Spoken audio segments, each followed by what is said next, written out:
Hello ladies and gentlemen, welcome to episode 3 of the Super Fighting Rollbot 7 Famicom Demake set. Which is a bit of a tongue twister there. That's a hell of a title. I need to think of a shorter title for later. But more importantly, I'm able to get this recording to actually work over in the voiceover, so we're running with what we can here. Moving on to the next stage, Junkman in the Forgotten Factory. Just as a brief reminder from where we left off last time, I believe we defeated Cloudman, which gave us Raincoat Roll around. And now we're seeing what Junkman gave us this time around in terms of the additional wardrobe for Roll here.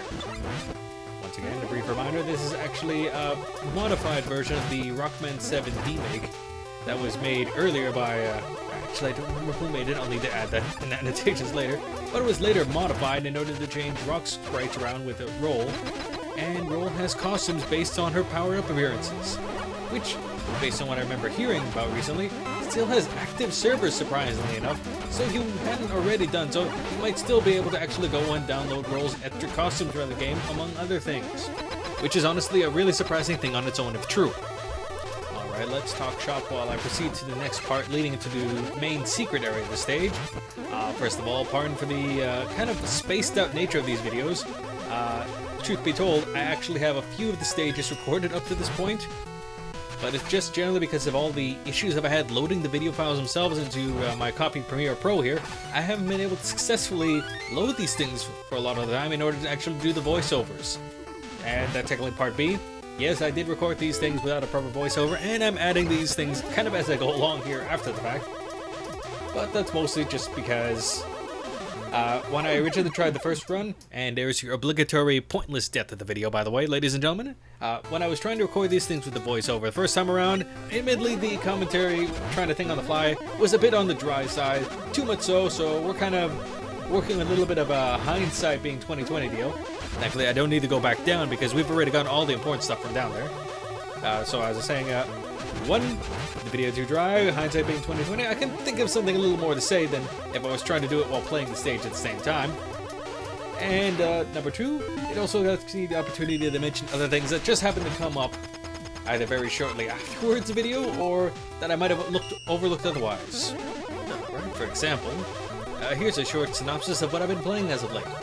Aside from obviously this particular demake here with the Roll mod on there, another thing I was actually playing quite a few bit of today in order to basically get a good feel of it is the Indivisible demo that was recently put out by Lab Zero, aka the same crew that put out the Skullgirls title. Honestly, really nicely handled, as you can imagine from the group there. Animates incredibly well. And one second, we actually just got another little, I want to say a rush adapter in this case, but I know it's actually going to be Tango in this case, so it's actually still throwing me off, even though I know everything's been switched up a bit. Just going back, so Indivisible demo is one of the things, just playing there. You can actually go and get the demo from Lab Zero's own website. You don't actually need to be an immediate backer there in order to try the demo, which is a nice little touch there.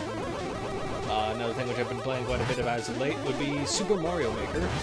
Unfortunately, just because of the whole kerfuffle with dealing with Nintendo licensed properties, especially their first license or first party stuff on YouTube, unfortunately I won't be showing any of that on the channel at this point.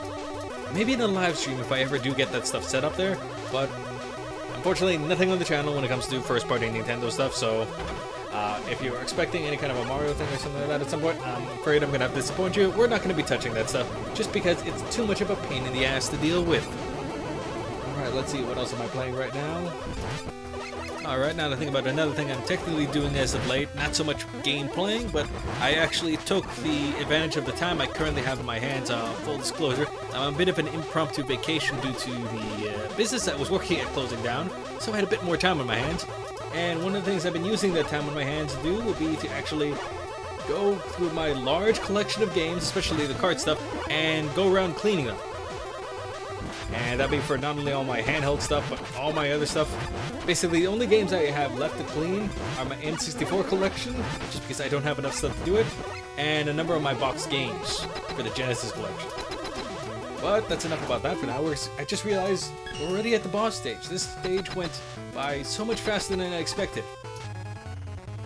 I know it's not short, but it felt short. So we have Junkman here. Generally speaking, as a boss, not too hard. The only thing you really have to watch out for is his junk shield at this point. and making sure you kind of clear that jump.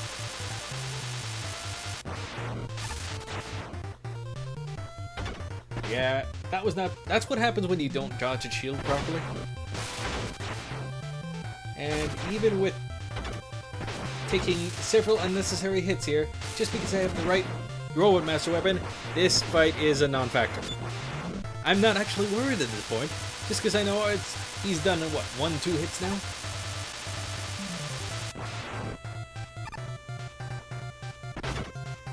Let's see, yeah, 2 hits. Last one, there you go. At least that one went a lot smoother than Freeze Man's fight did. Let's see, what costume do we have this time around? We have Night Roll. I actually forgot that was part of the Powered Up series of costumes. I guess the reason they picked that one is I can't think of a good association the costume-wise, aside from the fact the color scheme fits. That's probably it. And with that being said and done, this particular, well, the stage is said and done, and this video is going to be said and done in a moment, ladies and gentlemen. So I believe next time we're going to hop off with the rest, or the last of the original 4 Robot Masters. Which basically, just as a side note, there is no middle stage in order to go to, so we'll go to boss number 4 next time. Catch y'all later, ladies and gentlemen.